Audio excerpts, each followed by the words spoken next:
বাংলা লিংকের সৌজন্যে বইমেলার খবর।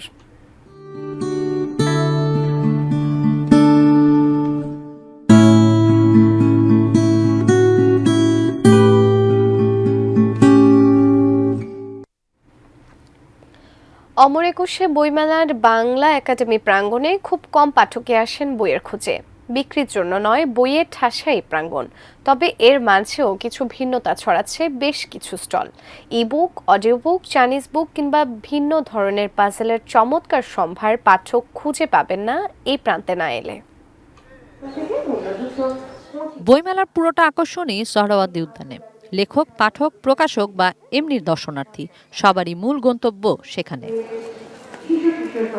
এদিকে ব্রাত্য হয়ে পড়েছে মেলার আতুরঘর বাংলা একাডেমির প্রাঙ্গণ। সেখানে স্টল আছে, বই আছে, কিন্তু তারা পাঠকের মনোযোগ কাটতে পারেনি।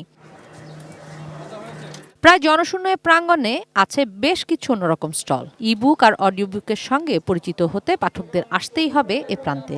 বছর 3 ধরে মেলায় থাকা স্টলগুলোর প্রতি মানুষের আগ্রহ বাড়ায় নতুন বই যুক্ত করার কথা বলছেন বিক্রেতারা। অডিও বুকে আপনি একদম শিশুতোষ কন্টেন্ট থেকে শুরু করে একদম বয়োবৃদ্ধ যারা আছে সবার জন্যই কন্টেন্ট রয়েছে। হার্ড কপি কিনতে গেলে 200-300 টাকা লেগে যাচ্ছে, আমাদের এখানে আপনি 50-60 টাকায় সেম বুকটা পাচ্ছেন। একই সেম জিনিস, শুধু হচ্ছে আপনি বইটা ধরতে পারছেন না। মেলা শিশু চত্বরে তাদের বইয়ের সম্ভার, কিন্তু বিজ্ঞানের পরীক্ষা নিরীক্ষা করতে ভালোবাসা শিশুদের বিজ্ঞান বাক্স বাংলা একাডেমির উঠোনে। অন্যরকম আনন্দ দিতে অন্যরকম স্টল চুরি.com, শোলার কাগজে বানানো নানান পাজল, ডিভাইসমুখী প্রজন্মকে বাঙালির শৈশবের স্বাদ দিতে। বই থেকেও পড়ে অনেক কিছু শেখা যায়, কিন্তু কিন্তু এইসবগুলো ব্যবহার করে কি হয়টা কি আরো জিনিস দেখে শেখা যায়, এগুলো এক্সপেরিমেন্ট করা যায়। এক্সপেরিমেন্ট করতে মজা আছে আলাদা একটা। শ্রেণীর জন্য পঞ্চম শ্রেণীর বিজ্ঞান বই স্টুডেন্টরা যে থিওরিগুলো পড়ে সমস্ত কিছু এখান থেকে প্র্যাকটিক্যাল করা যায়। 4 থেকে 16 বছর বয়সীদের জন্য মূলত বেশি কাজে আসে। যে বাচ্চাটা বুদ্ধি দিয়ে খাটিয়ে খেলতে পারবে এর জন্য এটা নিয়ে আসা আমাদের মূলত।